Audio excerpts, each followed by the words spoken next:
From the Lake Point Sports Complex in Metro Atlanta, it's the 2019 TravelBall Select National Championships. It's the championship game inside of the Challenge Bracket, the Challenge Cup, where today, Tennessee's East Tennessee Braves take on Team 24 from the Palmetto State. And hello again, everybody. Thanks for joining us right back here on Facebook Live. Back alongside the broadcast partner, Rick Goff. Here with the play-by-play story this afternoon. I'm Chris Cunningham. Rick, really great matchup between these two teams that have come through the Challenge Cup, the Challenge Bracket, meeting for the second time inside of said bracket. Yeah, this is the Challenge Cup portion of the bracket. The weeks didn't turn out for these guys. They'd hoped starting day one. They had to drop down to the Challenge Cup portion of the bracket. But we made a decision to webcast these guys' games, the championship game for this. So it gave these teams something to shoot for, really. Yeah. And instead of their week being over playing the Challenge Cup.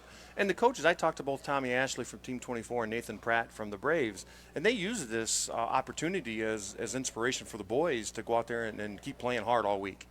There you see the bottom half of the bracket. That's the elimination portion of the bracket, where Team 24 took out Mizuno Golden Spikes in our morning ball game here. Advancing on to the championship game of the Challenge Cup, where again they take on the East Tennessee Braves, who finished unblemished inside of bracketed play. The number 14 team after pool play, the East Tennessee Braves, and the number 9 team after pool play, Team 24 from South Carolina. And being the number 9 seed is important because we only took the top 8 to the championship bracket. Right. So he was the first team out. Brighton Ligon, Gage Ashley, Parker McGee. That your guaranteed 3 here in the visitors' half of the first inning. You saw the starting lineups for Team 24. Johnny Nye Paver, Kyler Hood, Hudson Riordan in the middle of the lineup. Roby Lyle, Dylan Hernandez, Anthony Tobias, and then Reed Wilson rounding down the lineup. Kick and fire for the East Tennessee Braves out in the field. The man starting on the mound is Blake Lundy. Lundy, a right-hander, number 16 in the old school Braves uniform. Big, tall righty for 10 years. Outside corner, called strike 3. Ligon down on a called strike 3. Defensive set for East Tennessee's Braves. It's Burmeister, Pratt, and Shaver in the outfield. That's left to right. Burmeister, Pratt, and Shaver.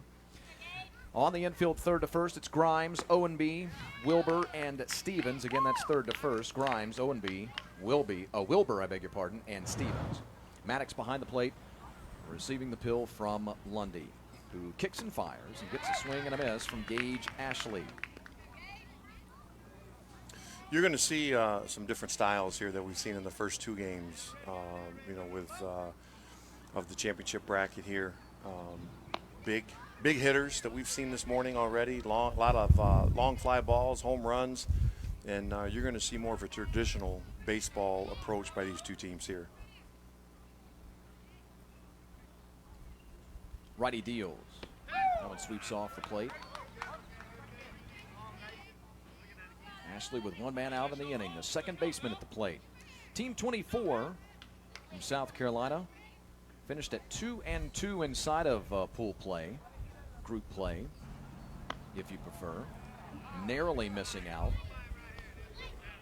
on the championship bracket. They were outscored by 3 runs during pool play, 33-30. And I mean, when I say narrowly missed out, by the way, I mean narrowly missed out just by a few runs or so. Lundy kicks and fires. Off the plate, and he walked him. So a good battle there by Ashley to battle back in the at-bat where he once trailed 1-2 and to eventually draw the walk. So Team 24, 2-2 in pool play, outscored 33-30 inside of that 2-2 mark.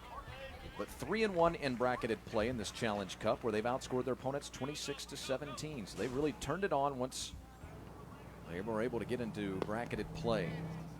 Their only loss in the Challenge Cup coming to this East Tennessee Braves club here yesterday. That was a 3-1 Braves win. Yeah, very well played ball game by both teams in that game.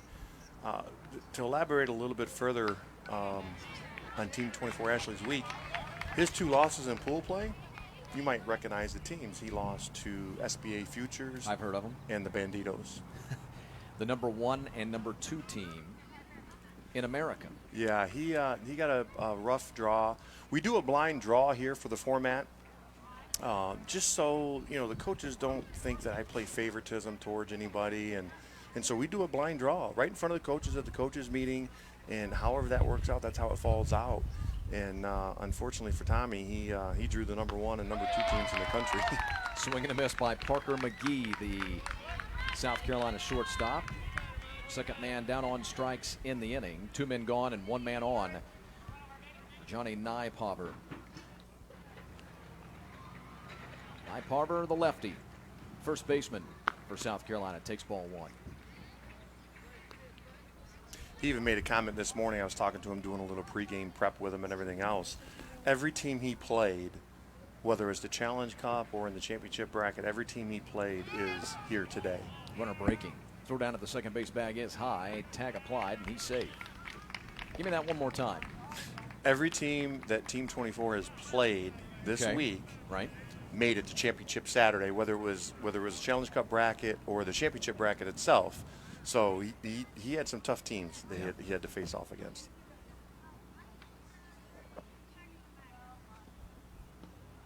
Nypaver waits for a 2-0, and he's now in certain command of the at-bat at 3-0. Team 24 took out Mizuno's Golden Spikes of Mississippi 11-5, then Tennessee's Rise Up Legends 7-5 before falling in the winner's bracket of this challenge bracket, the top side of the bracket, falling to the Braves of East Tennessee. Nypaver draws the base on balls. 2 strikeouts and 2 walks in the first frame. Puts runners at first and second with 2 men out. And here comes Kyler Hood, the South Carolina backstop. So then Team 24 this morning won their first game, only game of the day, as they took out Mizuno Golden Spikes for the second time in bracketed play. 7-4 was the final over on field 13, setting up this championship matchup. Here's Hood. Kid with some pop in his bat, and he takes a strike.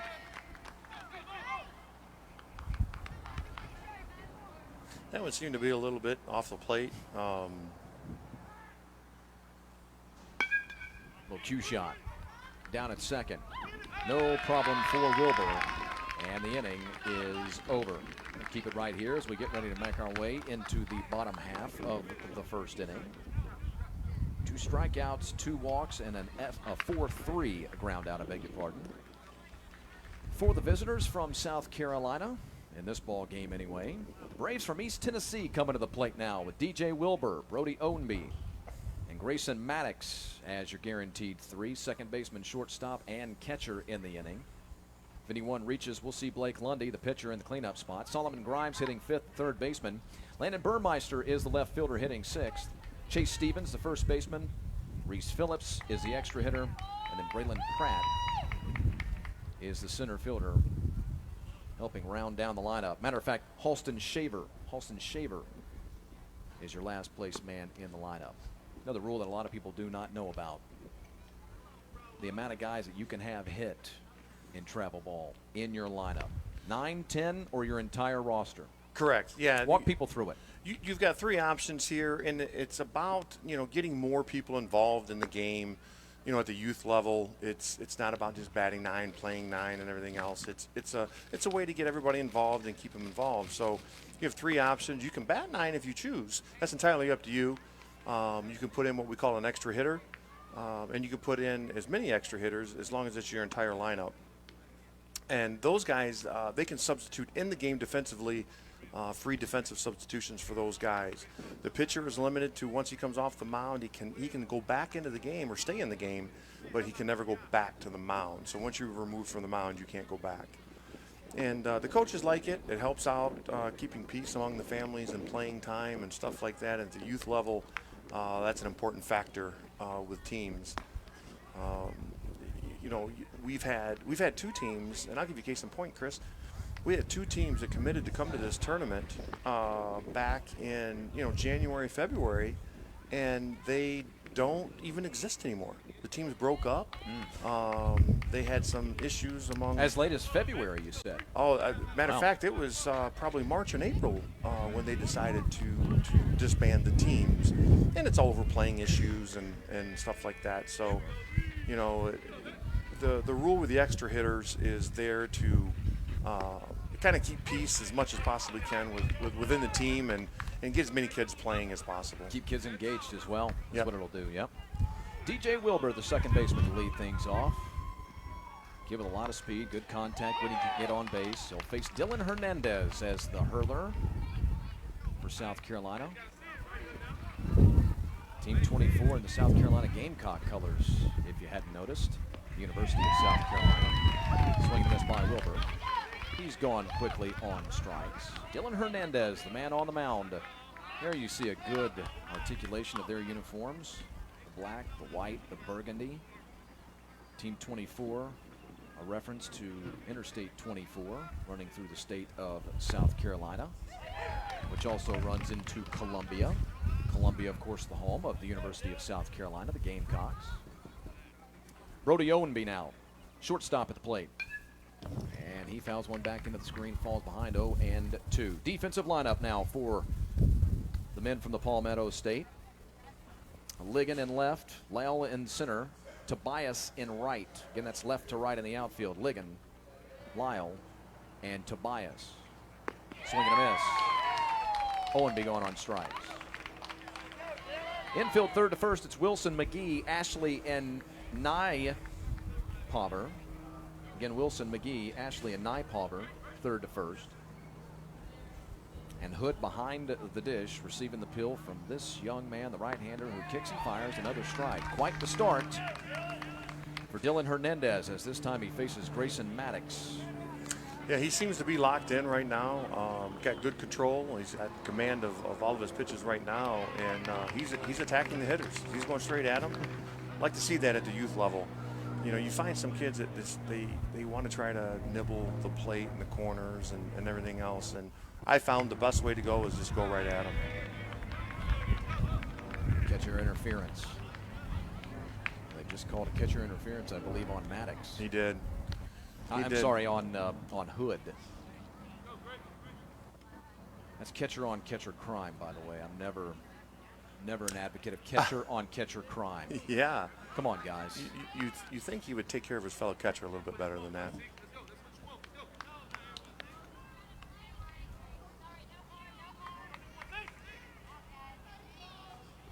I never remember how to score that. Catcher interference is reach underneath too, right?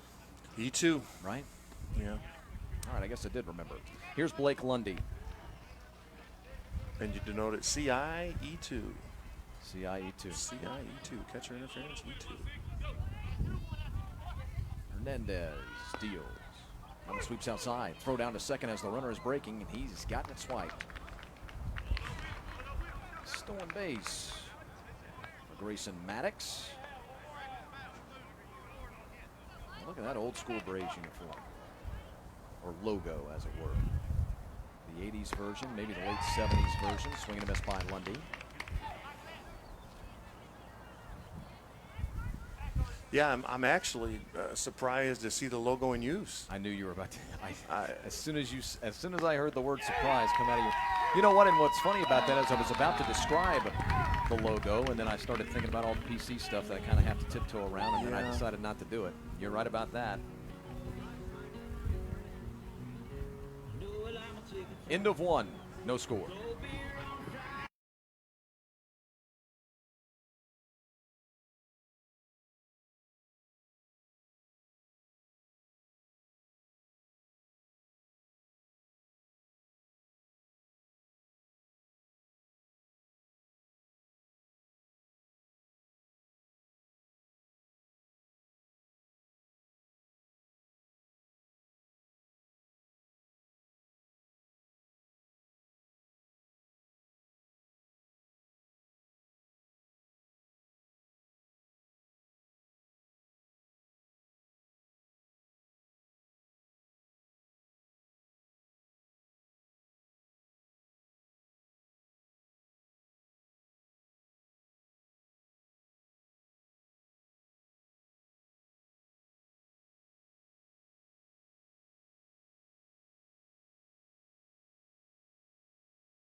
to the second inning here in Metro Atlanta, Lake Point Sports Complex. Line left field, that's going to be a base hit. Hudson Reardon with a solid lash. He'll head down to the second base bag. They'll call that ground rule double as it gets in between the chain link down there. And heads past the fence, so a ground rule double for Reardon. First man to reach on a base hit, third man to reach in the ball game through 5 batters. Mark that 6 batters for Team 24 of South Carolina. Now runner in scoring position, Roby Lyle.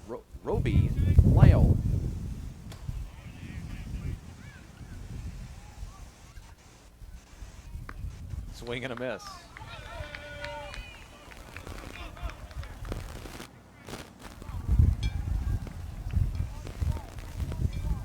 I want to remind you, we'll have the national championship game inside of the championship cup in this 10U classification coming up.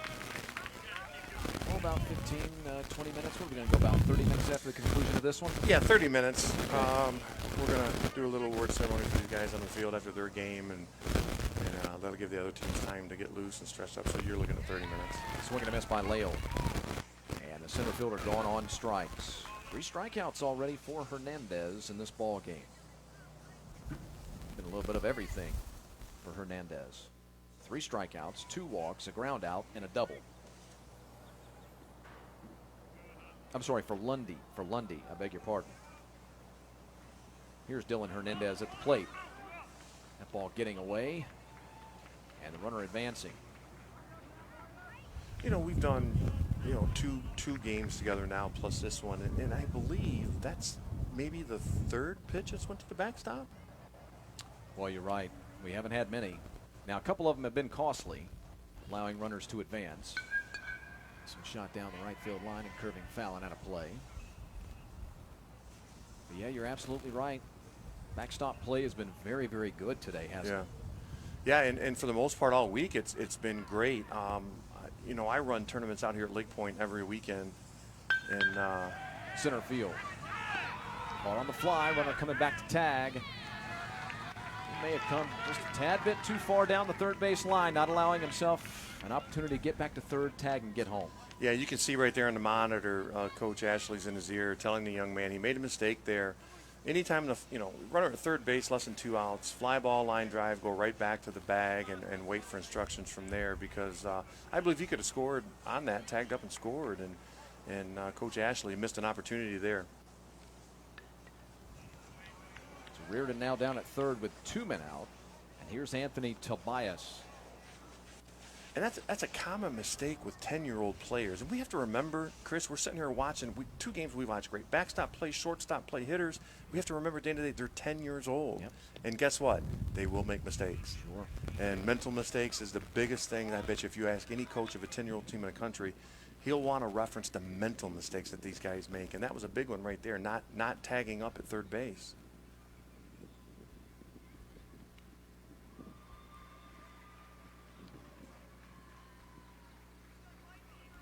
And you can look at Coach Ashley in the third base box. He got his hands on his hips. You can tell that's definitely bothering him, that mental mistake that just happened.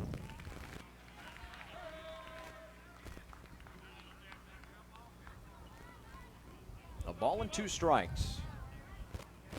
2 men out. Top half of the second inning.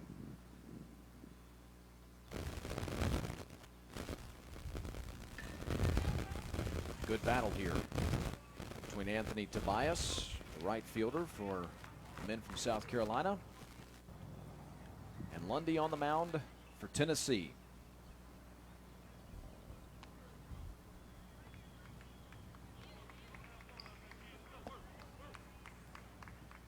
Ronnie set and deal. Fastball stayed high.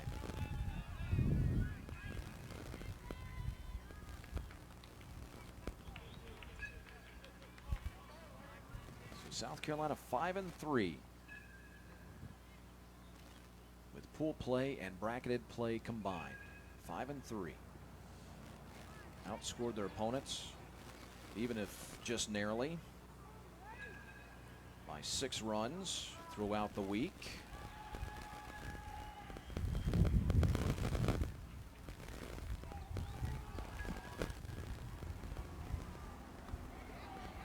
Another one stays high, and he walked him.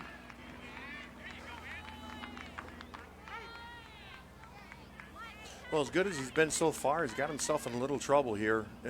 Here in the inning, got runners at first and third with 2 outs. Look for the runner at first. He's probably going to take off here first pitch to go ahead and move on down to second. And he does. Swing and a miss. No throw through. So 2 men in scoring position now with 2 men out. Reed Wilson at the plate. Sometimes better just stick that ball in your back pocket if you're the catcher. Yeah, and most teams at this age level choose to do that. Got a piece, but now an 0-2 count on the South Carolina third baseman. Again, Reed Wilson, at the bottom of the lineup. But it's also a great opportunity, a great time to really, to pull out your tricks out of your bag and throw through and try to steal that runner, because he's probably going to hold up. High fly into center field, battling with the high sky, the clouds, and the sun right on top of the outfield. And a good play in center field by Roby Lyell. Or Pratt, as a matter of fact. That was actually Pratt with the catch in center field, I beg your pardon. And that will retire the side in the top half of the second inning. Bottom half coming up, no score.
Chopper at first to start the bottom half of the second inning.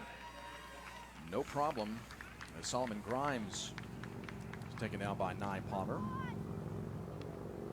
Pitcher's best friend, right? Well, okay. Pitcher's second best friend. Yep.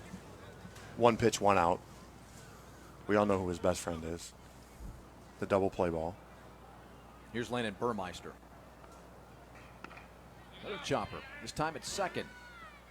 Testing the right side of the infield. And that's a pitcher's third best friend. 2 pitches, 2 outs. No kidding. How about Dylan Hernandez? Bragging on Blake Lundy last inning. Inadvertently called him Dylan Hernandez. Well, Dylan's been very good as well, quite obviously. 3 strikeouts in the first inning. What's the odds here he swings at the first pitch? Well, with these young men, I would say take, but you never know. Most coaches will go up there and tell that young man, I don't care if it's right down the middle of the plate. You got to take at least 1 pitch. But he flinched a little bit, so I think he was Still thinking about it. Yep. He was going to give it an effort. Swing and a miss by Chase Stevens. Stevens, a first baseman for East Tennessee. Club who you may be surprised to find out was 0-3-1 inside of pool play, but we told you about their pool play schedule. They were outscored 29-14. That's not really that bad considering they had 3 losses. Outscored their opponents through 3 wins of bracketed play, 16-10. 16-10. Yeah, they've been in every game. Very close, competitive games, and overall, as a whole, not many blowouts out here this weekend. And a strikeout to end the frame. Number 4, as a matter of fact, for Dylan Hernandez. Still no score through 2.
good old-fashioned pitcher's duel, at least through 2 innings.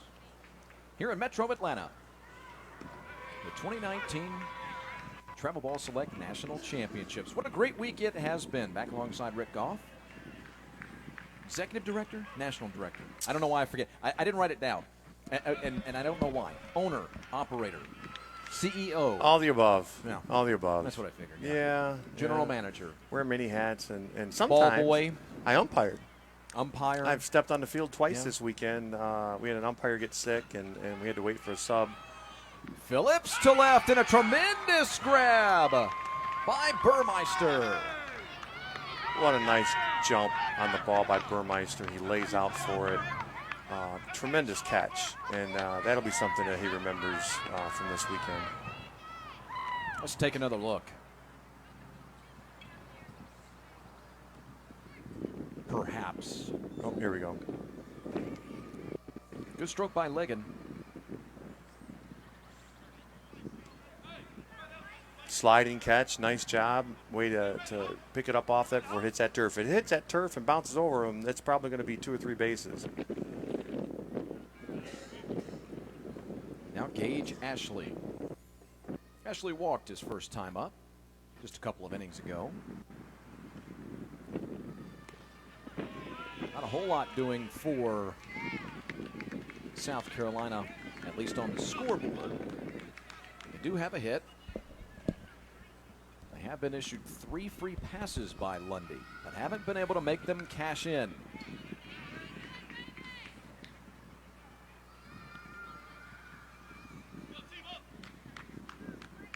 South Carolina left 2 men on in the first inning and left 2 men on in the second inning. No runs, 1 hit, and 1 error for South Carolina. And zeros across the board for East Tennessee. Center field, well struck, but come in, make a couple of steps, make the catch.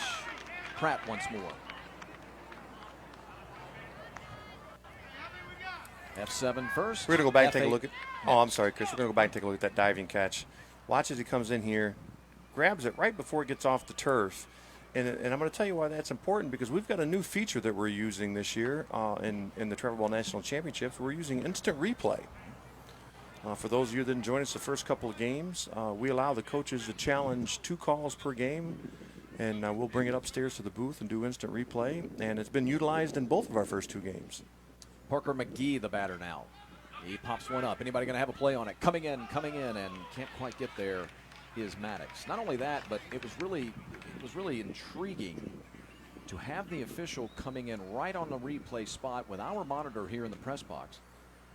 And we could hear the way the thought process was laid out before him and our head of officials. It was really quite interesting. He was FaceTiming the head of officials, as a matter of fact, trying to figure out some of the decision-making processes. Lundy kicks and fires, swing and a miss. Yeah, and so, our officials today is Daniel Clark's behind the plate. Mike Ostermeyer's down the first base line. Both those guys from Alabama, and our replay official is Dustin Manning here in the booth with us. So this is the first time that replay has been used in the youth market in the entire country. So we're trendsetters, and you're part of history right here today. Proud to be a part of it. 1-2. Caught the outside corner. That'll be it for Parker McGee. And it'll also be the 4th strikeout of the ball game for Lundy. Each pitcher with a slew of strikeouts so far through 2.5 in Metro Atlanta.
to start the bottom half of the third inning.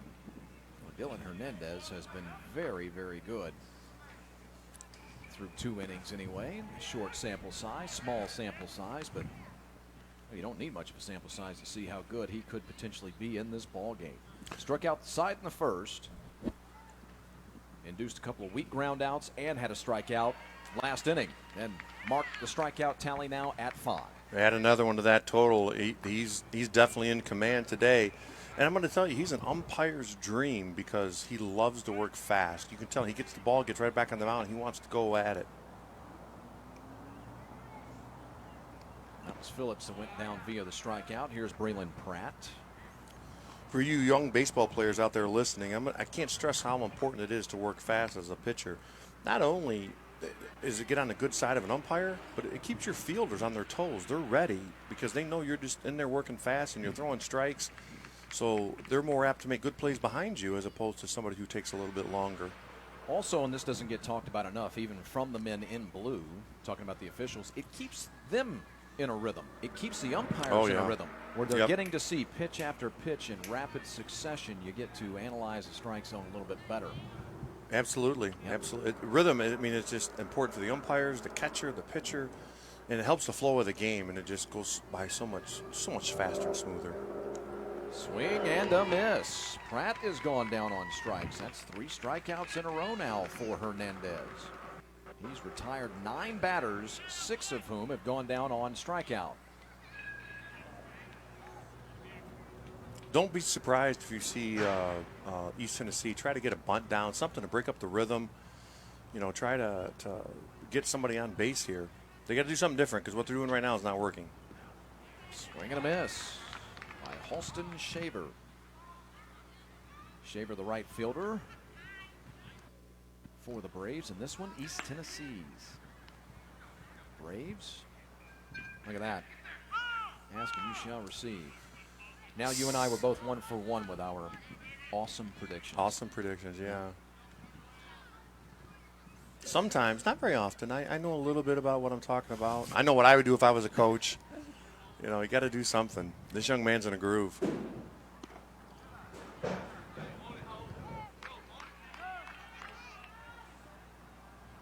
have a rogue foul ball out on the field from one of the other fields. It happens. It happens when you have 4 diamonds that are close as this one. I'm surprised we haven't had more, to be honest with you. Sure. Shaver's first at-bat of the ball game. Only man to reach in this affair reached on a catcher interference E2 for Tennessee, or East Tennessee to be precise.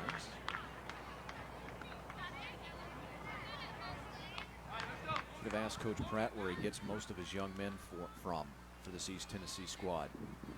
Do you happen to know that off the top of your head?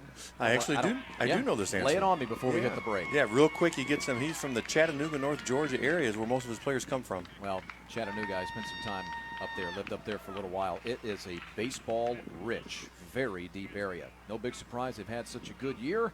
Right now, they're scoreless with South Carolina to the 4th.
Just zooming along here in Metro Atlanta from the Lake Point Sports Complex in the championship game of the Challenge Cup.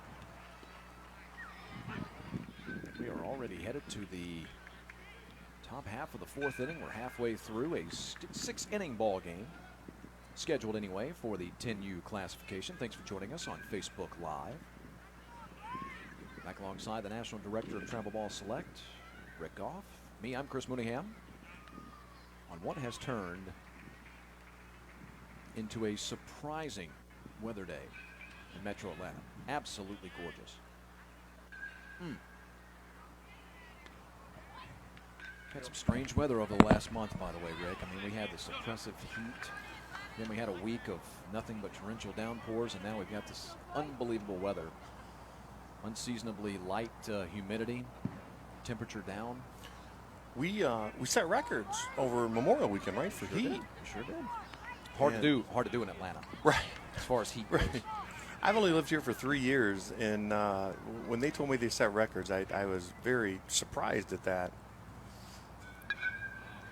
Back and into the screen. Then you turn around and look like what we've had this weekend, and this is just unbelievably, unseasonably for the Atlanta area, as you said.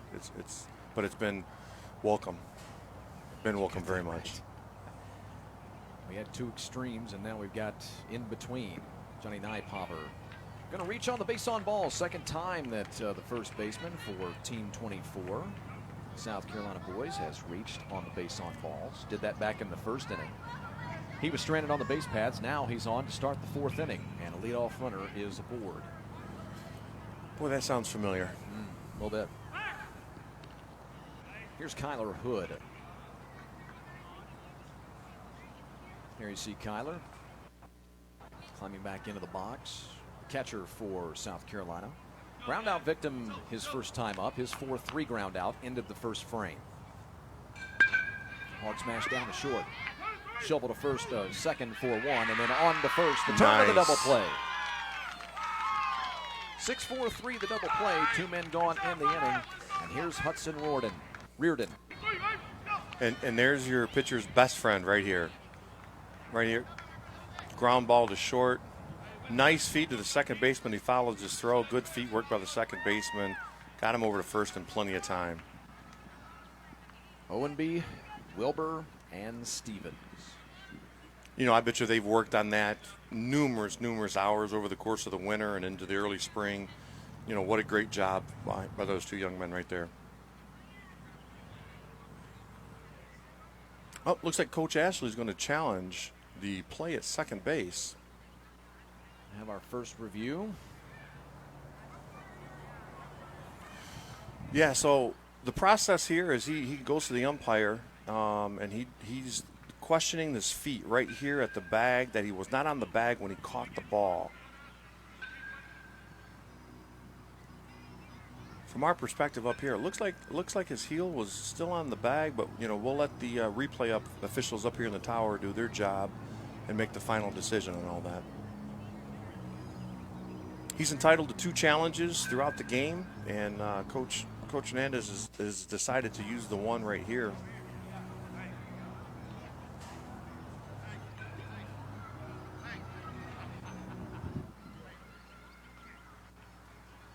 They're going to gather here right now and take a look at our booth, and they're going to take a look at it and see what they come up with here. Right here, ground ball, nice feed to the second baseman coming over covering. You can see right there, balls and glove.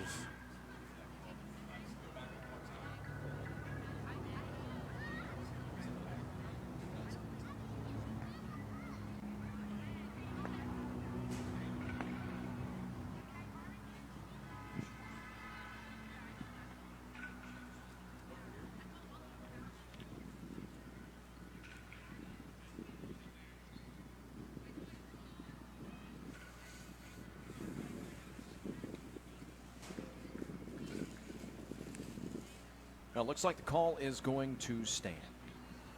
Yeah, and I think that's the right call. And, you know, you clearly see his heel still on the bag, in contact with the bag there. You know, as we talked about in the previous game, though, they get 2 challenges. There's no sense to take them with them. You know, use them, but you don't.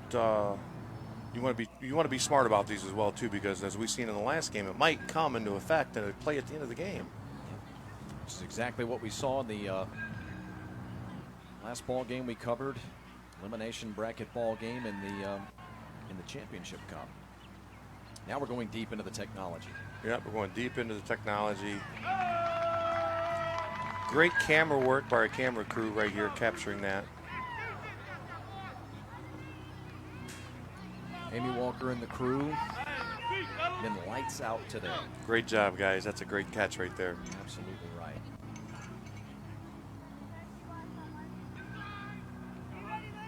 So after the walk, the 6-4-3 double play erases the base runners, creates 2 out. And here's Hudson Reardon.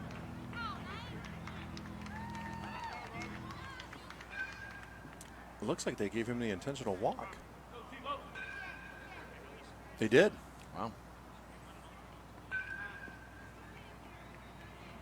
So Reardon at first with 2 men out, I beg your pardon. And here's Roby Lale.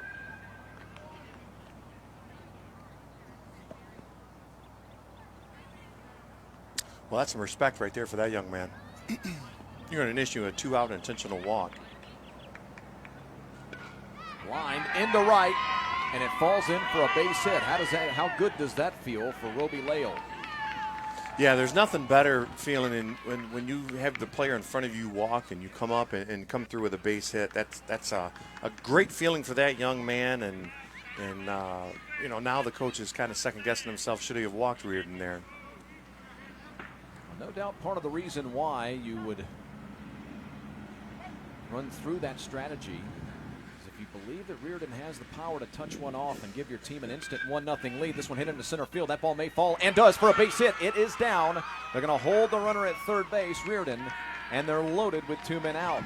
Just about to say, if you believe that Reardon can touch one off, give your team an instant 1-0 deficit, looking at it from the perspective of the Braves, keep in mind they have not been able to get to Dylan Hernandez yet offensively.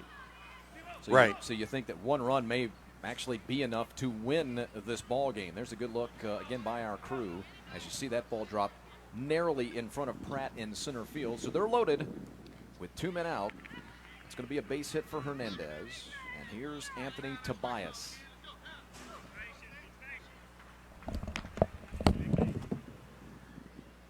Tobias with a chance to draw first blood in the championship game of the Challenge Cup. This would be such a great opportunity for these teams that did not, as Rick said a moment ago. Rick just stepped away from the mic, by the way. This is what happens when you call games with the guy who's in charge of the entire tournament. He just had to step away from the microphone, go handle a problem or something. So just yours truly for the next couple minutes by ourselves. Just you and me. But this part of the reason that you love this Challenge Cup is it's a great opportunity for these teams to win a bracketed contest versus some of the other great teams across America. This might not be the top 8 teams inside of this week's worth of work. But still, you have 8 of the best teams across America playing in this Challenge Cup. Tobias waits and takes a 3-2 count now. Lundy going to be forced to deliver one across the plate.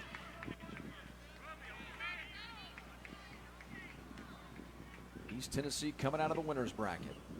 South Carolina from the elimination bracket. And he walked in a run. It's an RBI walk for Tobias.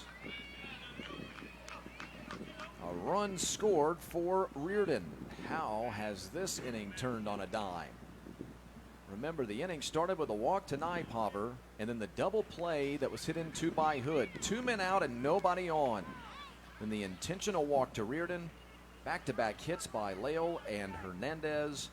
And now the walk to Anthony Tobias. Here's Reed Wilson. Still loaded with 2 men out.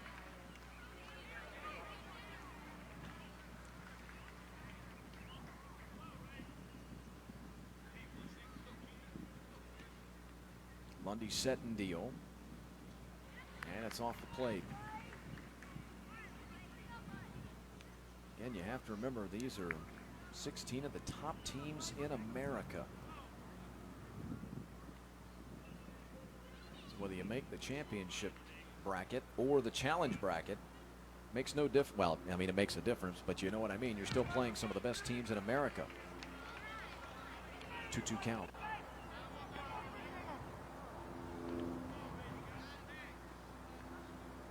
South Carolina draws first blood. Will one run be enough to win it? Swing and a miss, and that'll be the inning. Massive strikeout for Lundy to get his team out of the inning. In fact, 2, 3, 4, 5 strikeouts now in the ball game for Lundy, but after the leadoff walk and then the double play, 4 consecutive men reach. 3 walks in the inning and 2 singles, and now a 1-0 South Carolina lead.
Back to the top of the lineup with DJ Wilbur, Brody Ownby, and Grayson Maddox for the homestanding East Tennessee squad in this 4th inning. Wilbur behind 0-1 after the bunt attempt for a base hit. Not a bad idea. We've been talking about it a couple of different ways. The performance of Dylan Hernandez in this ball game, framing it a couple of different ways. Last time East Tennessee was up, we talked about how they were struggling to get guys on base and being punched out 7 times already. Strikeouts. 10 men face for Hernandez. He has 7 strikeouts. Then you could also find another way to frame it, and we did last inning, talking about is 1 run enough for South Carolina to win this thing. This could be the first base hit of the ball game, and it is. Wilbur breaks up the no-hitter in the 4th. And the leadoff man is aboard in this 4th inning. Wilbur now 1 for 2, and he was one of the aforementioned 7 strikeout victims. So a kid with tremendous speed out on the base paths. In fact, Wilbur might be the fastest guy on the 2 rosters here.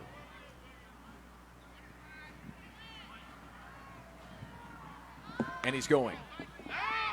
Wait a minute, they'd called time, I suppose, before the pitch. Let's see if we know where we stand here.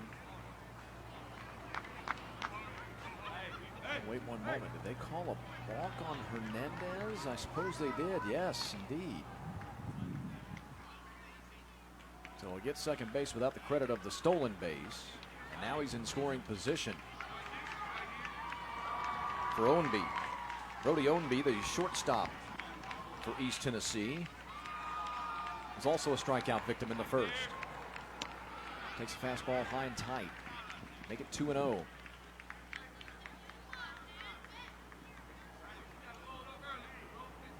One trip through the lineup for Dylan Hernandez versus East Tennessee. 2 ground outs, 7 strikeouts, and a man reaching on a catcher interference came in on it. That ball carries away and down the line, and the tying run is coming to the plate. They're going to say that one rolled out of play, call it a ground rule double.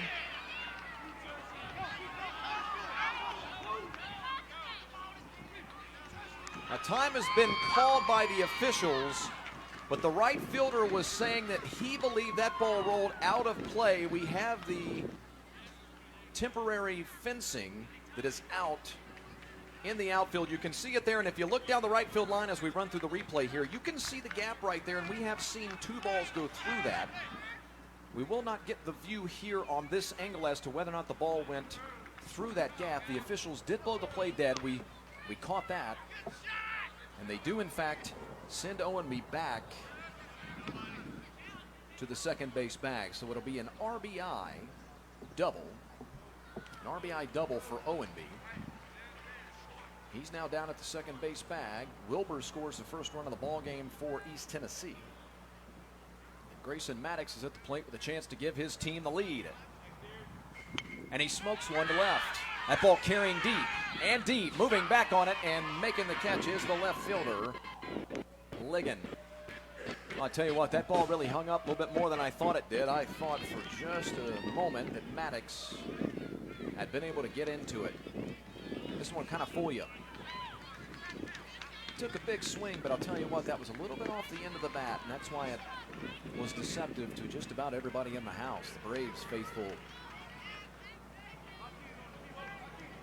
a good deal of them thought that ball was headed out. Swing and a miss by Lundy. Now, while that was going on, of course, Owenby was able to make his way down to the third base bag. So we're potentially a fly ball away from a tie ball game, from a East Tennessee lead. Swing and a miss by Lundy.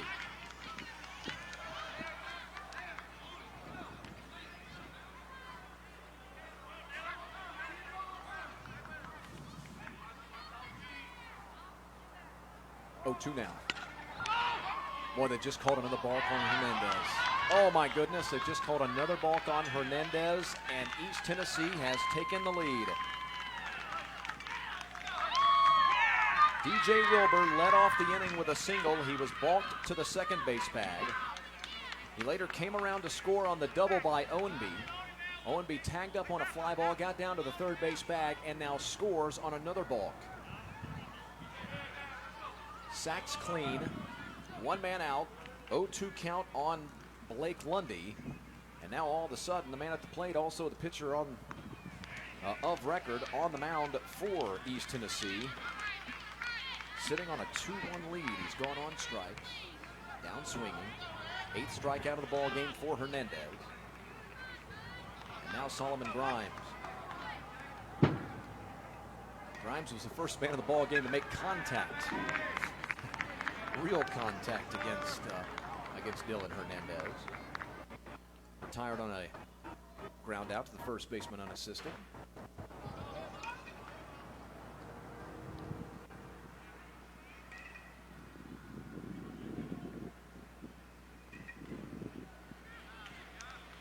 This kid's got a little bit of heat in his right arm. I'll tell you what, does Dylan Hernandez. He throws really hard for a 10-year-old.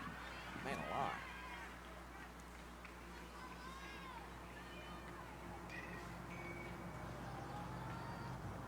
1-1 to Grimes.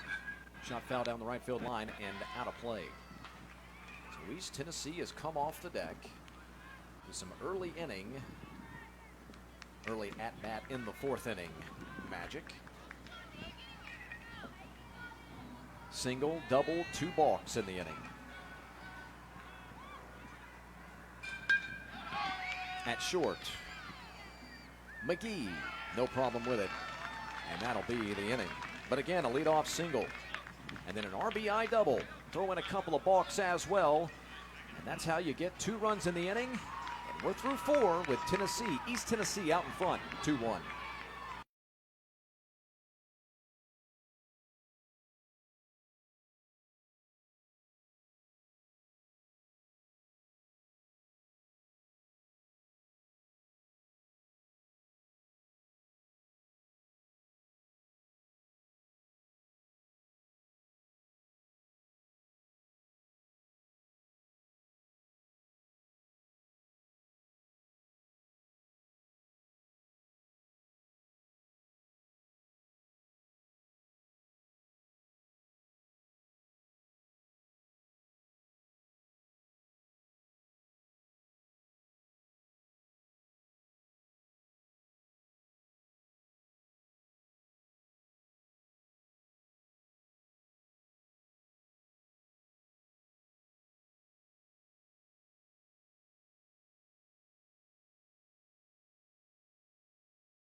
So a different ball game as South Carolina comes to the plate in this 5th inning.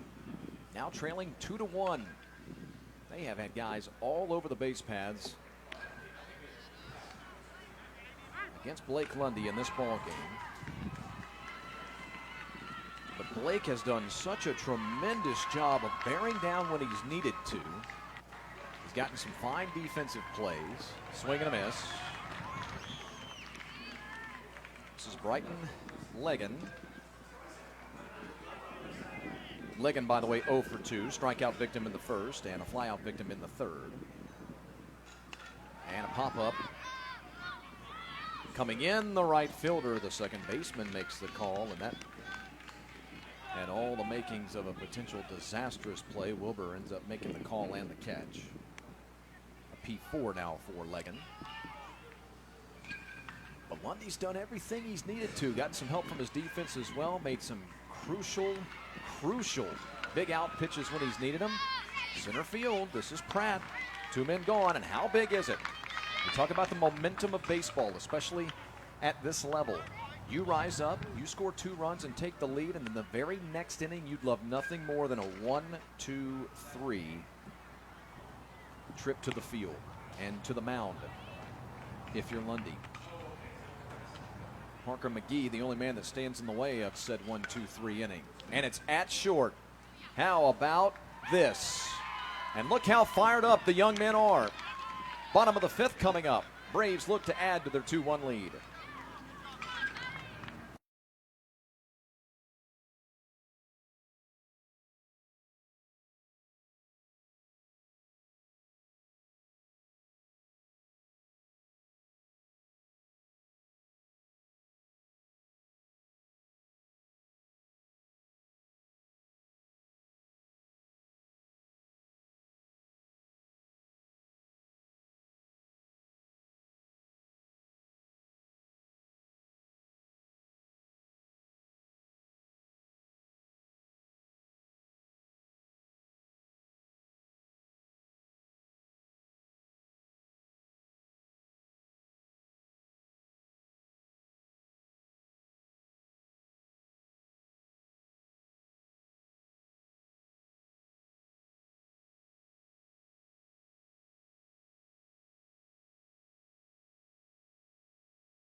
Bottom of the 5th. East Tennessee will try to add to their 2-1 lead. And he just got him.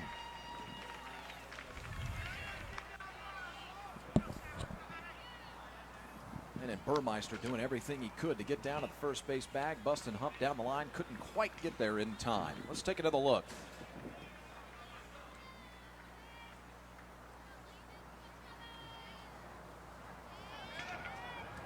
I'll tell you, Wilson almost. He made a great throw. Let me say that first because I don't want this to come across wrong.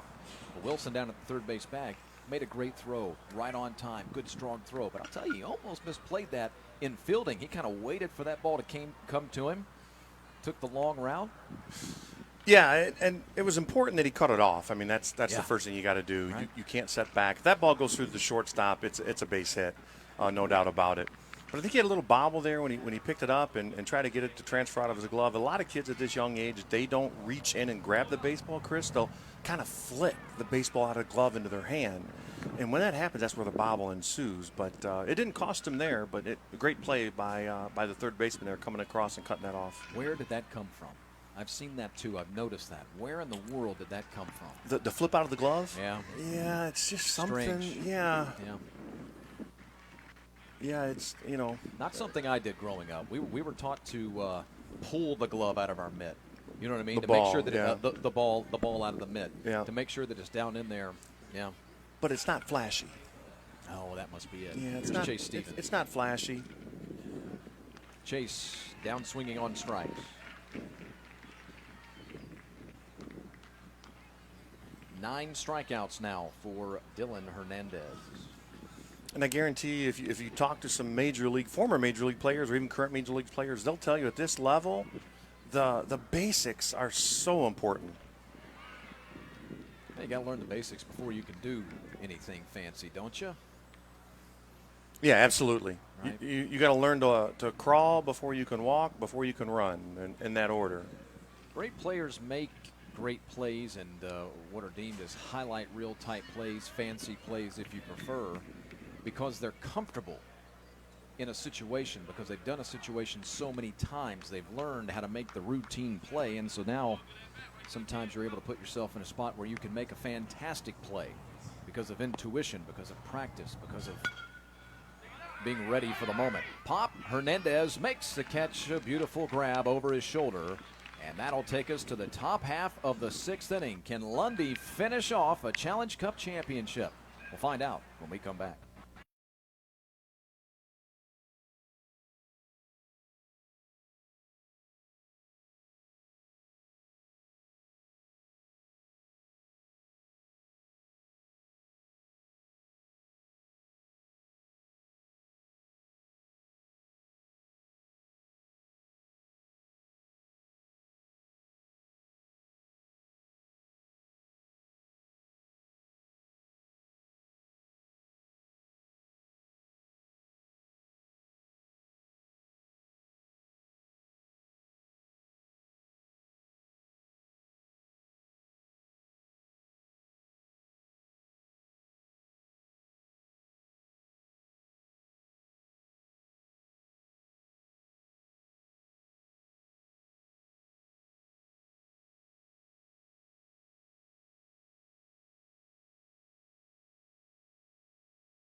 Well, here we go to the 6th inning. This could be the final inning.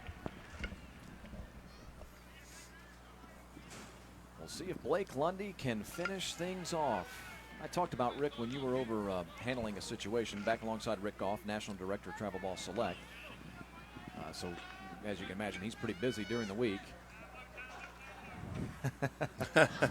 Heads up. A little bit of comic relief for us here. I talked about it, though, Rick. You know, this is not the big cup. This is not the championship, national championship. But this Challenge Cup still means a great deal to so many people, as it should. Because keep in mind, you got 16 of the best teams here in America coming here. And these 8 teams may not be in the national championship cup.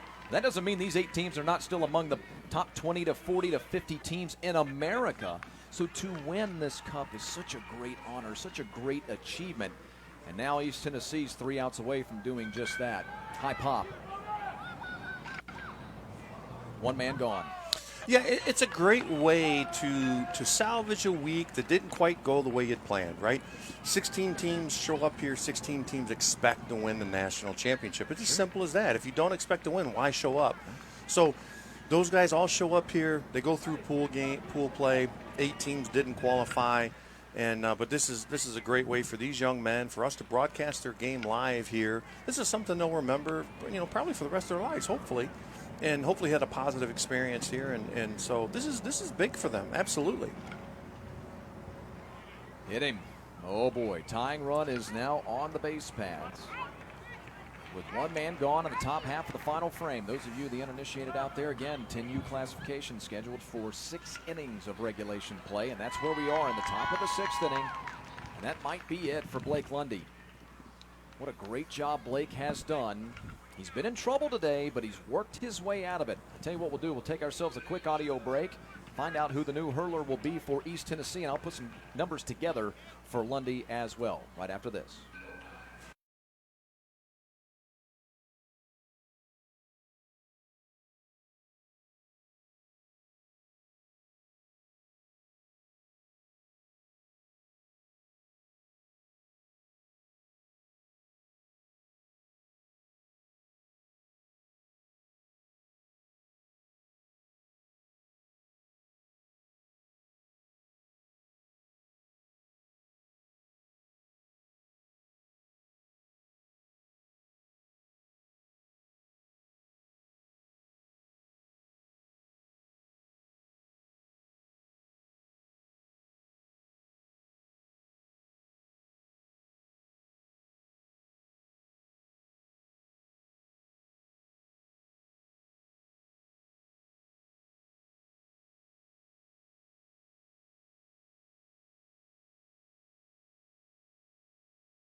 So Solomon Grimes is going to climb the bump, toe the rubber, take over for the Braves in blue from East Tennessee. There's Solomon.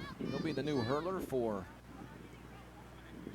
East Tennessee, wearing the old school Braves colors, Atlanta Braves colors, the old school Atlanta Braves logo.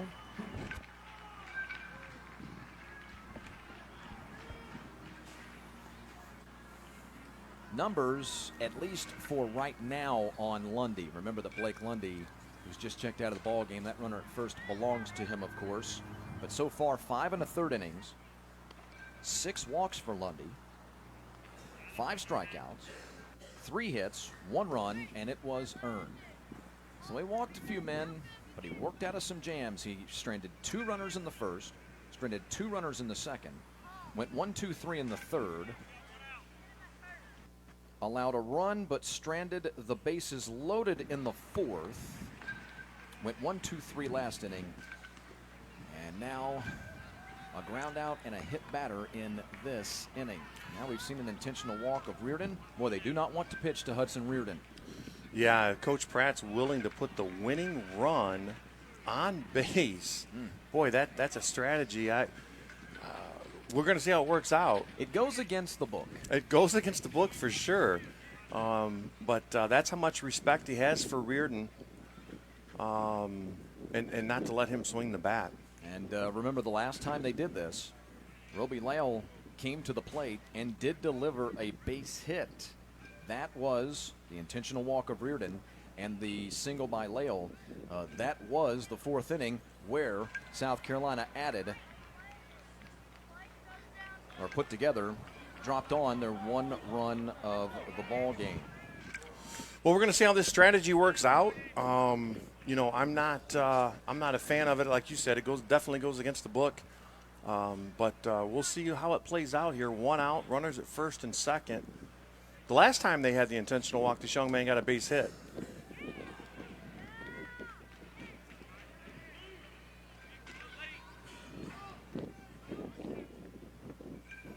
Right now, if you're East Tennessee Braves, you're just looking for an out. Any which way you can get one. It doesn't matter how at this point. You're not picky. Any way you can get an out right here will serve a purpose. Roby with an 0-2 count. Center fielder waits. Grimes deals. Swing and a miss. That ball in the dirt. They'll throw down to third and get the force there. That. Oh, wait 1 moment. His foot come off the bag? No, what we got here, Chris, is there was only 1 out. There's only 1 out. Oh, 1 out. I'm sorry. First base was occupied. That's right. First base was occupied, so they get the second out there. But now they have to tag the runner running from second to third. That's right. Thank you.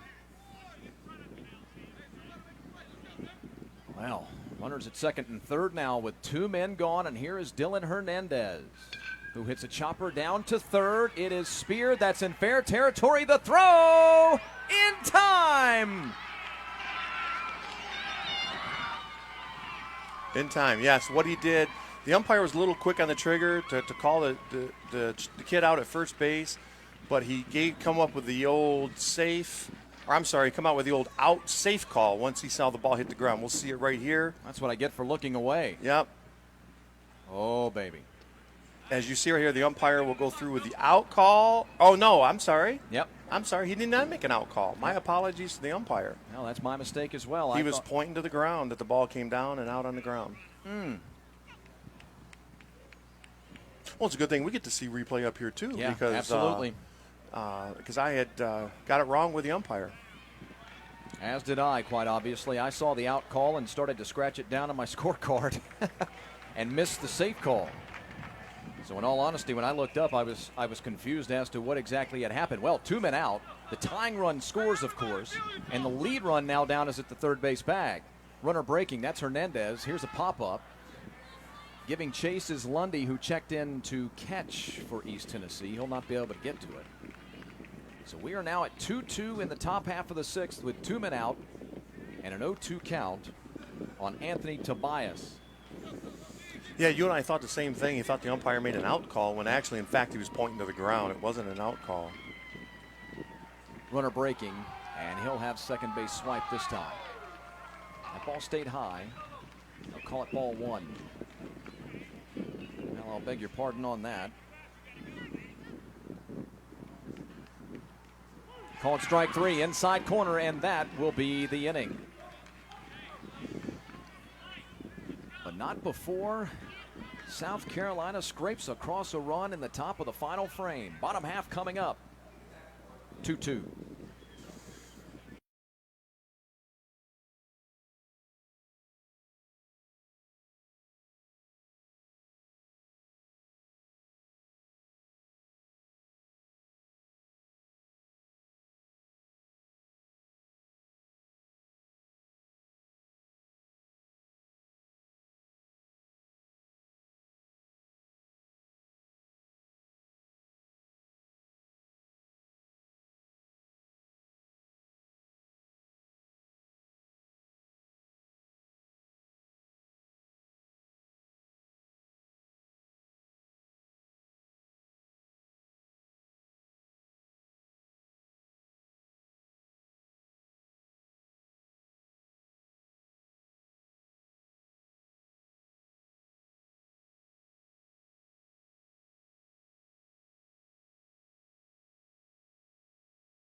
Bottom of the sixth inning.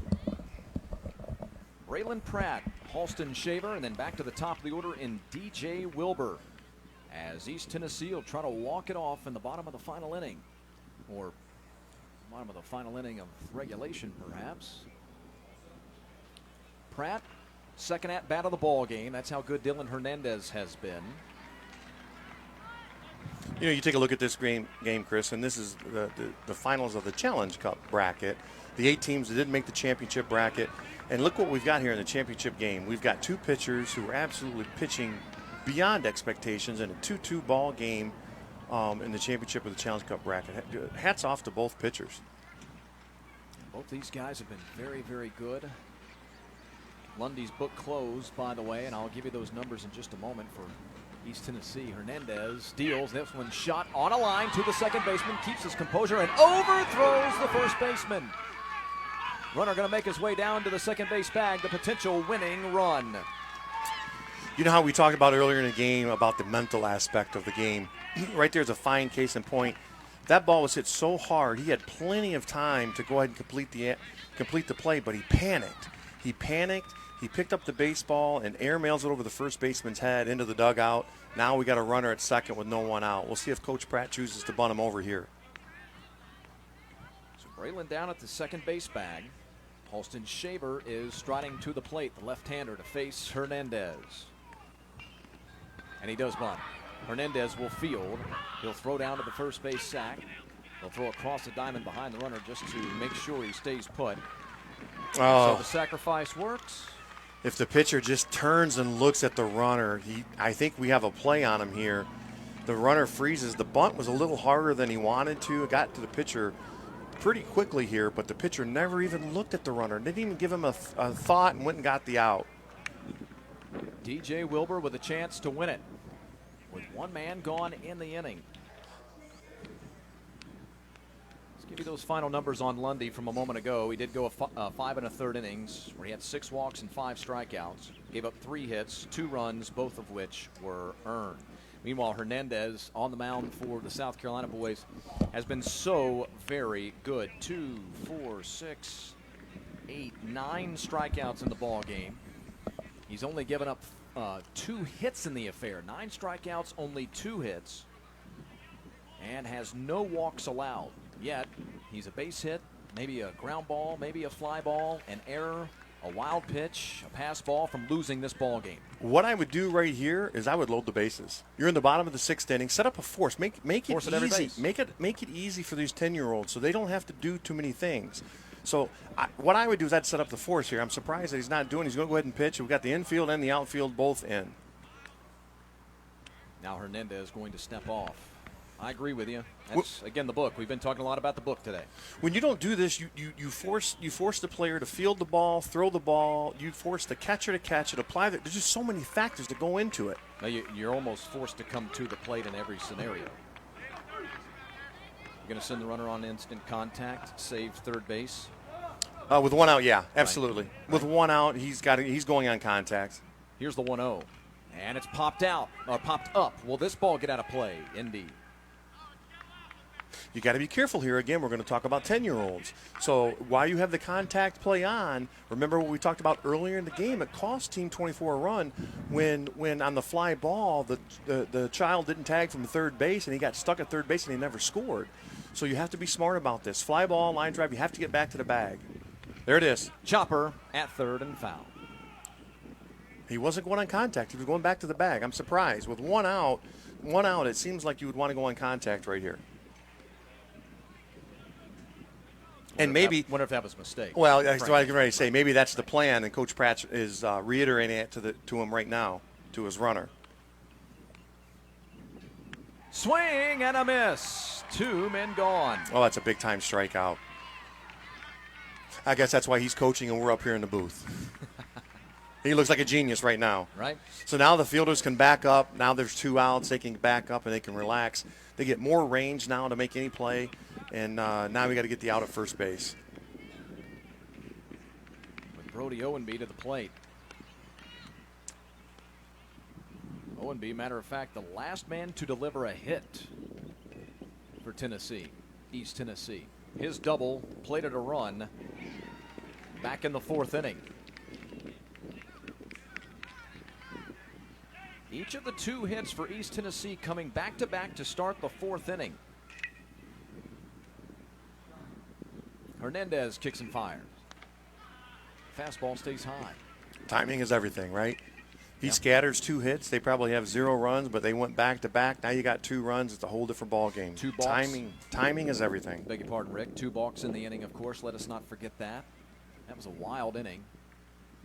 Because while you were gone, Rick, we didn't even have a chance to talk about it, as a matter of fact. Wilbur with the single. He was balked over to second base. Tagged on a fly ball and, stole second base. Was balked to third. Owenby doubled. He then tagged up on a fly out. Made it over to third, did Owenby.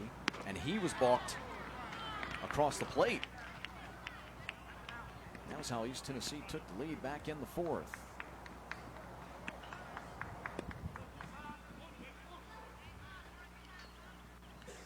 Two balls, 2 strikes, 2 out. 2-7 kicks and fires. And a fastball stays high.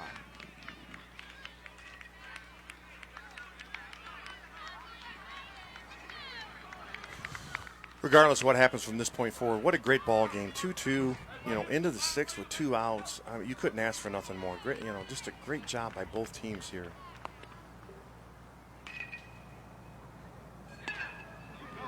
Little looper. The second baseman comes over and makes the catch. That's Ashley. And we play on. To the 7th we go. Tied at 2.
Top half of the 7th inning in the championship game of the Challenge Cup. It's the Braves from East Tennessee taking on Team 24 from the Palmetto State of South Carolina. Tied at 2-2 as we make our way into extra innings. And of course, we better go over a rule that you all will need to know promptly here as we start the inning. No, you didn't miss a batter as we get into the top half of the 7th inning. Walk everybody through it, Rick. So what we do once we reach extra innings, we go to what they call the international or the California rule, depends on what you want to call it, which we put a runner at second base with no outs to start the inning. We treat it as a leadoff double. There's no outs. There's no count on the batter. And for TravelBall Select, it never becomes progressive. Some organizations will, if it goes continuously more innings, they'll put a runner at second, then the next inning first and second, and then so forth and so on. But our rule is pretty simple. It's the same every inning. We put a runner at second base with no outs, and we'll continue to do that until we get a winner. Reed Wilson, the man at the plate now to start this 7th inning, I beg your pardon. He was a flyout victim his first time up, that back in the 2nd inning when he tested the center fielder and lost that battle. He was down swinging on strikes in the 4th. That ended the 4th frame. Matter of fact, he's ended 2 innings. The 2nd and the 4th.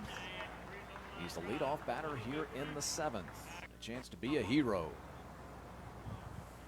It's Anthony Tobias, by the way, who is the runner at the second base bag. We've had this situation come up quite a few times in the tournament so far this year, and surprisingly, all of them have probably pretty much well played out the same way. In the very first inning, both teams pushes that run across from pushed it across to home from second base. Grimes makes a tremendous play. Solomon Grimes does a great job of popping up off of the that's a big time play. Off the mound and getting that ball kind of right out there in the triangle, Rick. Yeah, that's a big time play. Watch as he delivers a pitch here. He's got great balance when he makes his delivery. Oh, he does fall off a little bit, but the key is right here, bare hand. If he tries to pick out with his glove and do the exchange, the kid's going to be safe at first base. So heads up play by him, just grabbing it with the bare hand and all in one motion. All in one motion. That's what I was just about to say as he was planting his back foot. Now, this pop-up going to be caught at third, so there are 2 men gone. Brighton Legan has been retired on the P5. But I also wanted to mention Tobias was able to make his way down to the third base bag. Anthony Tobias as the potential lead run. So 2 men out, 1 man on. He's at third, 65 feet away from being the lead run. And here's Gage Ashley. The best laid plans, right, can go awry. You lay down the bunt like you're supposed to, a great bunt, get the runner over to third, Now, with one out, there's so many ways he can score. I mean, what you can't have is a pop-up to the infield or a pop-up foul ball, which is what he just got. Now he's stuck there with 2 outs. Right field may fall, but coming on and making the catch is Shaver to retire the side. East Tennessee to the plate. Coming up next in the bottom of the 7th.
Bottom half of the 7th inning.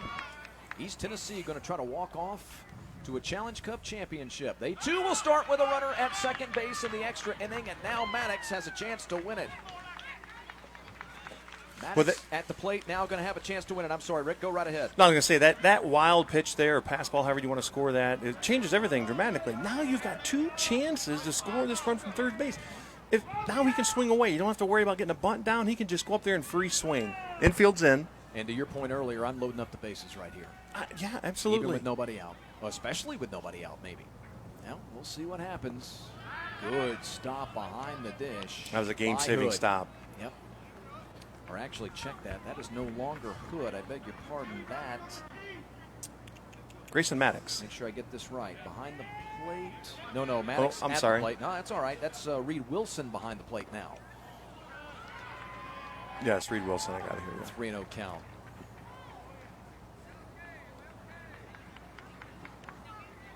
Yeah, I would load the bases here, and just make it simple for my players.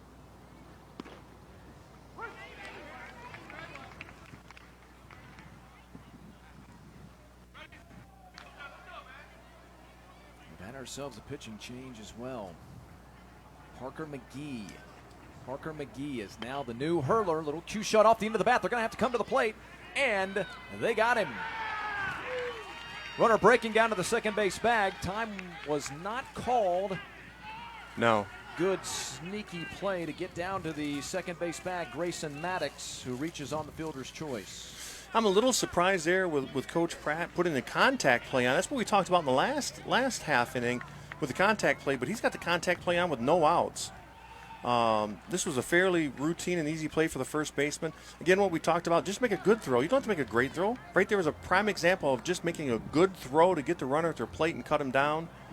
But heads up running, base running. Now we still have a kid in scoring position with 1 down. And Blake Lundy coming to the plate.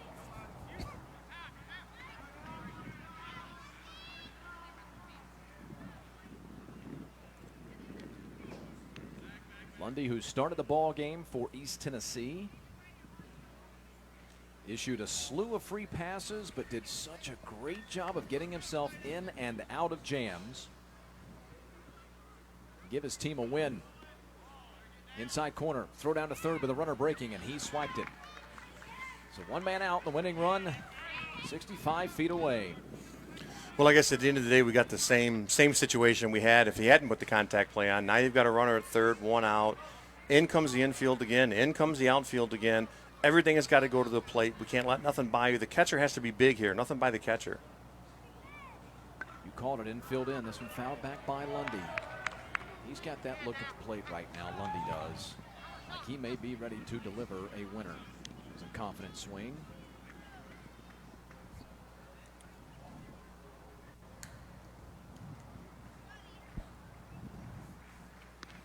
Fastball stays high.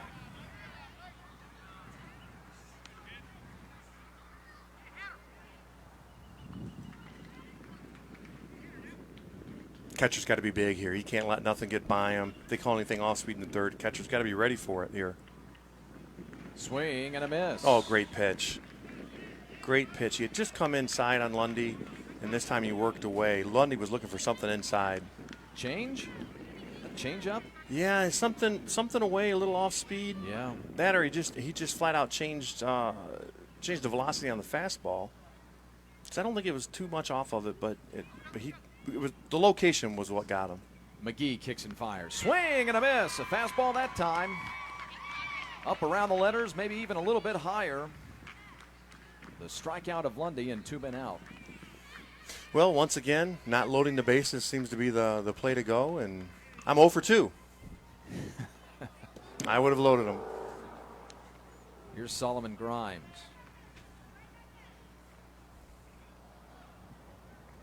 Grimes is now the pitcher of record. He went from the guy who started the ball game, Blake Lundy, for you if you're East Tennessee, to now the man of record on the mound right now, Solomon Grimes, he can get his team a win and get himself a win on the stat sheet. Sweeps outside. Grimes' approach here, that first swing, he looked like he was trying to hit a home run here. He doesn't need to hit a home run. All he needs to do is put the ball in play and go with the pitch where it's thrown and he'll walk off here as a hero. Solomon 0 for 2, a ground out to the first baseman and a ground out to the shortstop. Caught the corner. At the letters. Ish. Yeah. 1-2 count. That's a case in point, though. He gets rewarded for hitting the spot.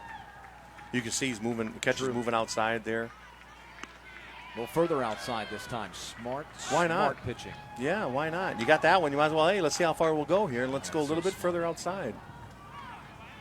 Wonder how much input the coach had on that call. Oh, I'm sure. 2-2.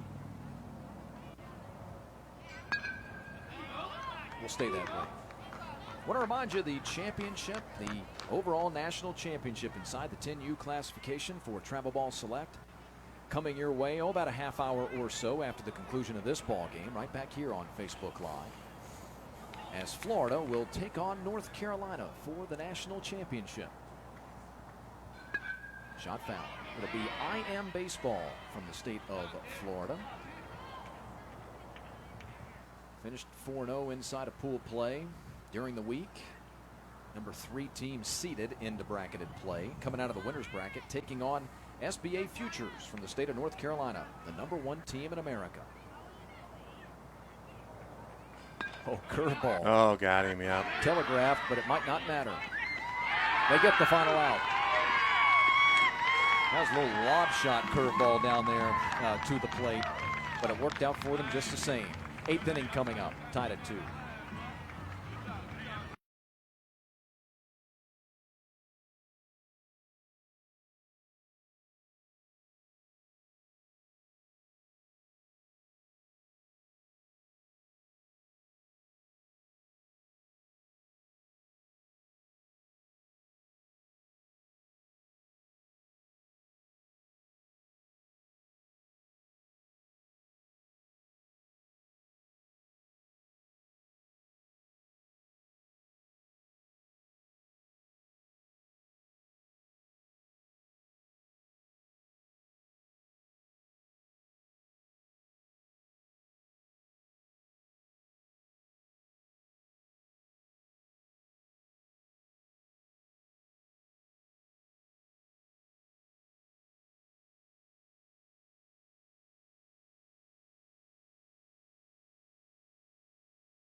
Here we are back in the top of the 8th.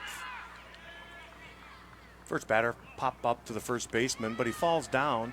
The runner from third with a heads-up play moves from second to third. You can see the foul ball here. Nice catch, but he loses his footing, which allows the runner to tag up from second and head to third. Great job by that young man. Get himself into scoring position. Now we're sitting here with 1 out and a runner at third base.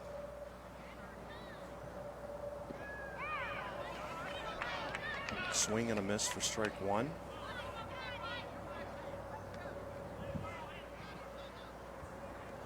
We start the 8th inning the same way we did the 7th, with a runner at second and nobody out. Ball in the dirt, but he's able to keep it in front of him to leave the runner at third base.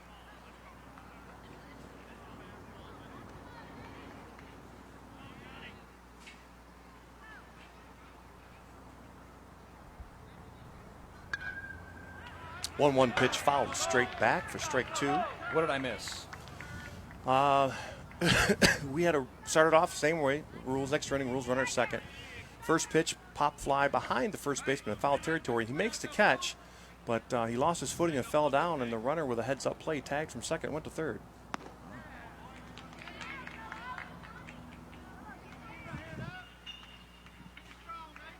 Parker McGee starts the inning with a pop-up to the first baseman. All right, so Johnny Nye Paver lines when it's short. Sort of third, runner back.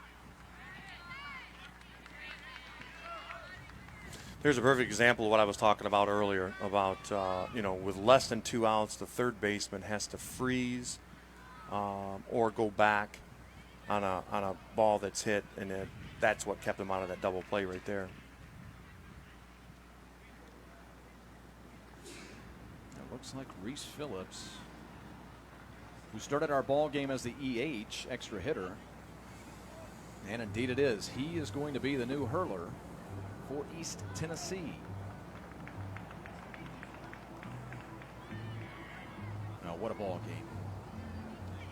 Amazing game. What a ball game between these two teams. 10 years old, 8 innings, 2-2 ball game. You don't see that very often. But that's what you get when you come here and play in the 10-year-old TravelBall National Championships.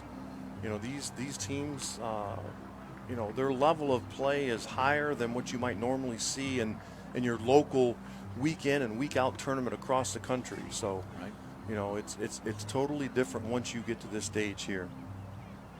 Here's a good look at Phillips getting his warm-up pitches in. 2-2 top of the 8th. 2 men out. And the lead run down at the third base bag.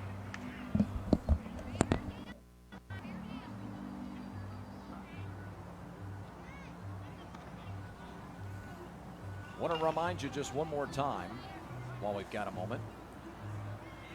Championship for the 10U classification.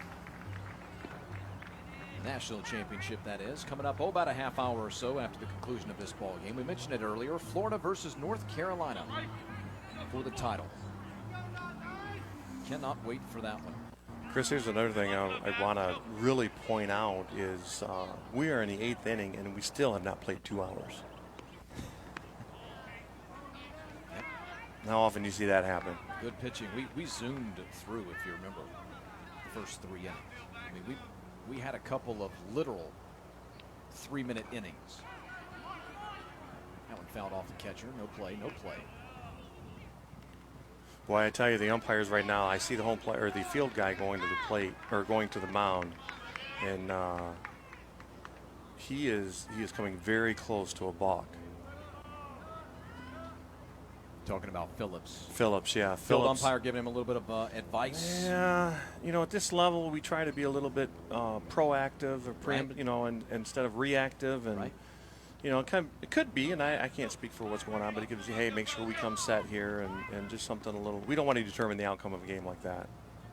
Well, it's already played a major storyline in this ball game so far. As a high drive is hit in the right, that ball going to be caught by the right fielder, Shaver, to retire the side. Remember, East Tennessee was the beneficiary of 2 balks in the 4th inning when they plated their only 2 runs of the affair. And we stay at 2-2 to the bottom of the 8th in Metro Atlanta.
On to the ninth inning here in Metro Atlanta, back at the Lake Point Sports Complex in Emerson, Georgia, northwest portion of the Metro Atlanta area, right up the I-75 corridor.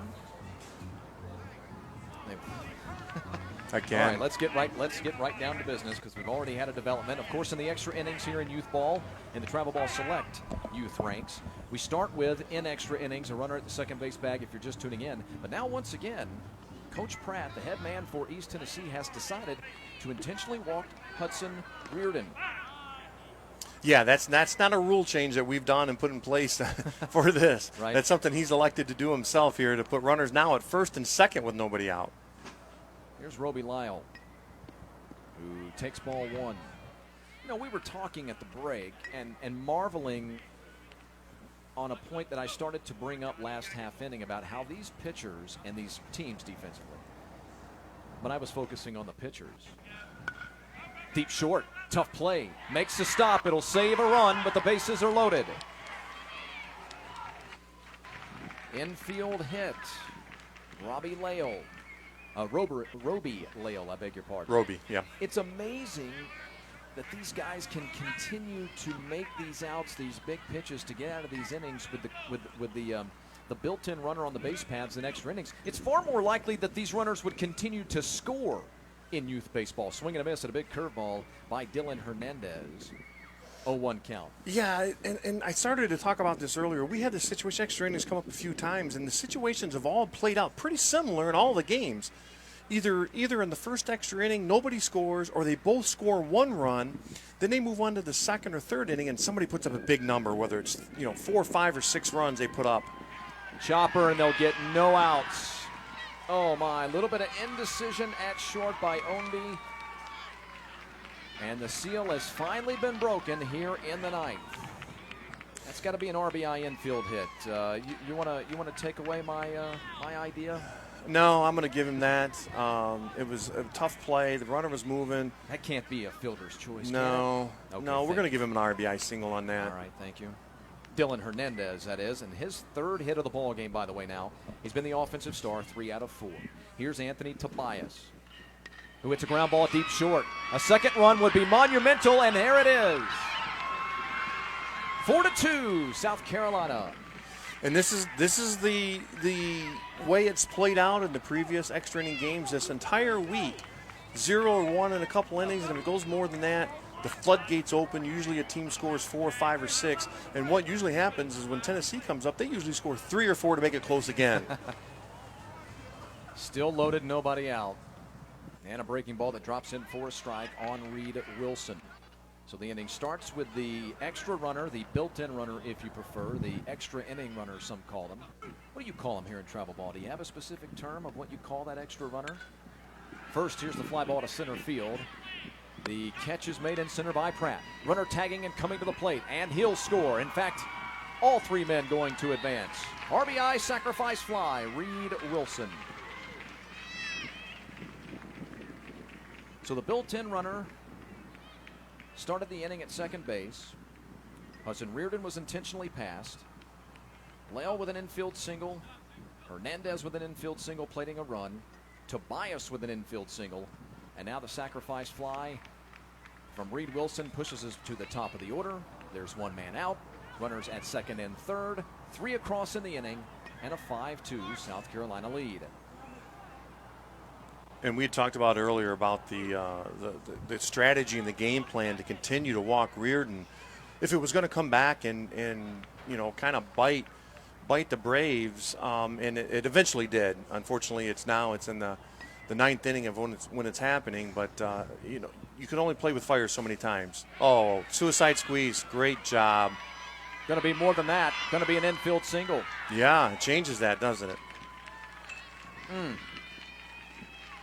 Well, now in 2 of the 3 cases, Reardon has been intentionally passed, and we're not trying to pick on Coach Pratt, by the way, for East Tennessee. The strategy just has backfired on them, just hasn't worked. You understand the rationale behind it, but 2 of the 3 times that Reardon has been intentionally passed, he's come around to score.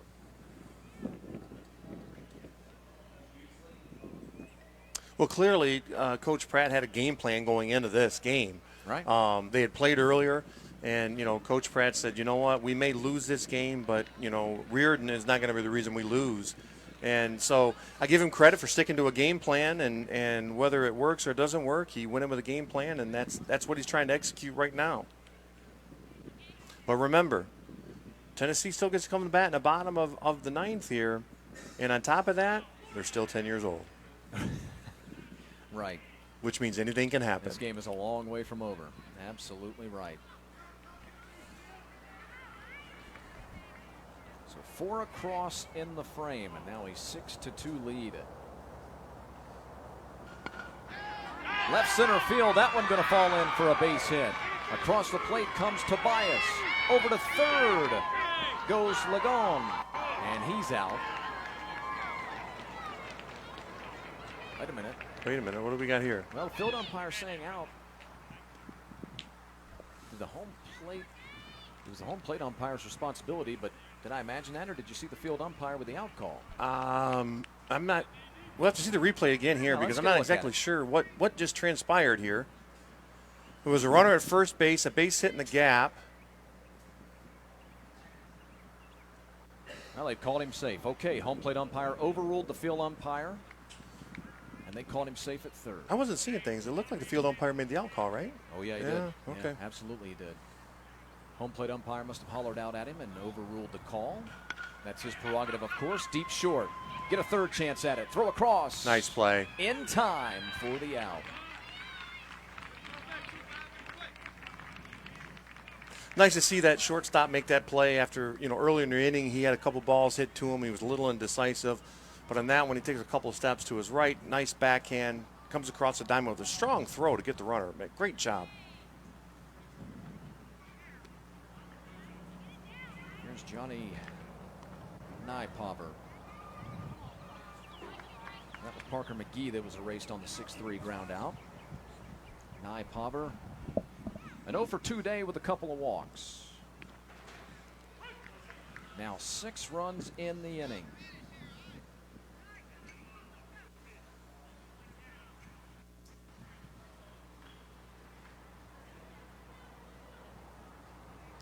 Swing and a miss. Big first baseman kind of caught in between there. Right now, the only thing on Coach Pratt's mind, he wants to get this last out, get his boys back into the dugout, give them a pep talk and tell them the game's not over, and we get the same opportunities they do. Remind your team, how many times have you scored 6 runs in an inning since we've been playing together? Well, he better come up with a Gipper speech here right now. Right.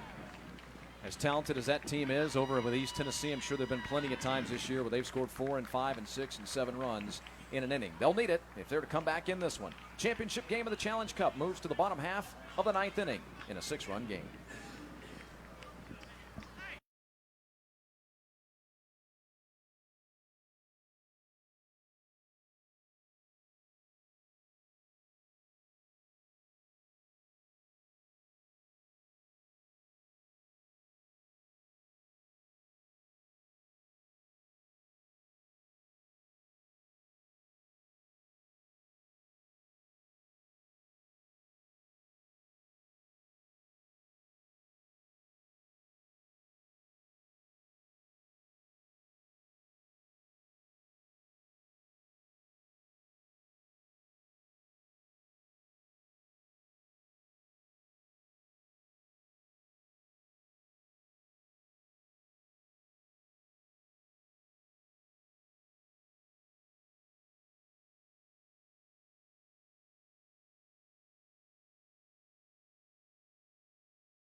Bottom half of the 9th inning.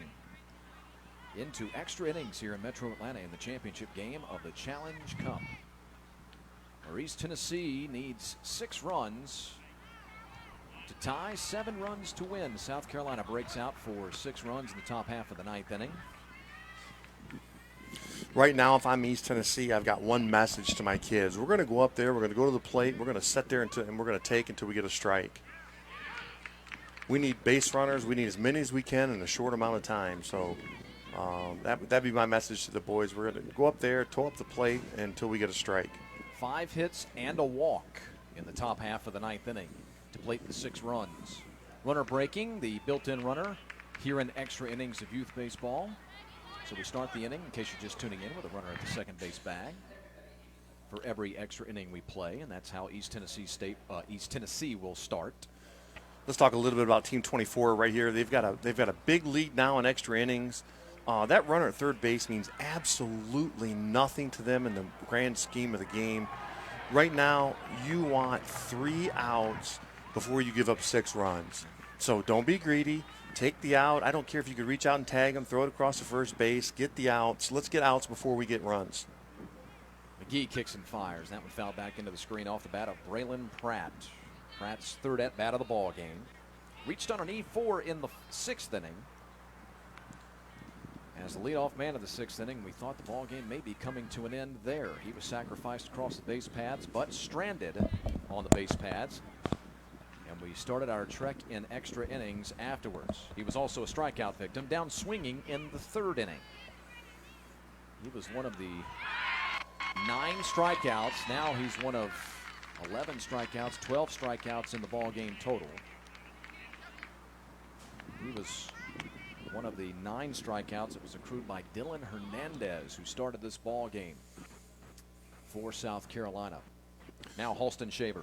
I'm sure Coach Pratt's going to go back after this game, if this game continues the way it is right here and he comes up a little short.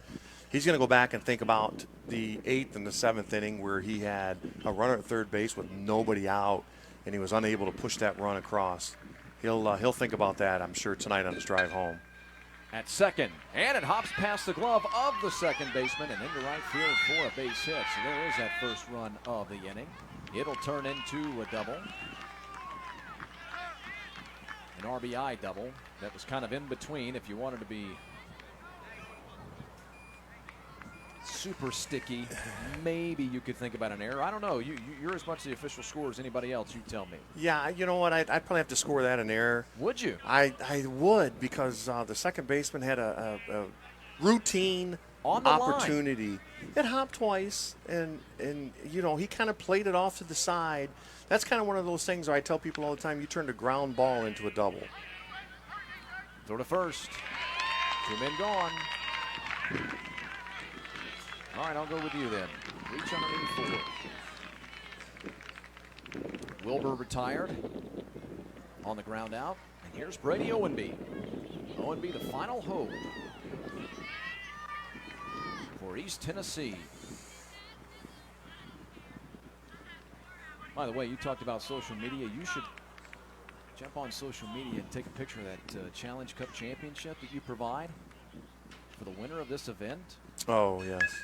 Very few events to give away a runner-up trophy and a championship trophy like TravelBall Select. And now the big trophy belongs to the boys from South Carolina. The Palmetto State's own Team 24 wins the 2019 TravelBall Select 10U Challenge Cup.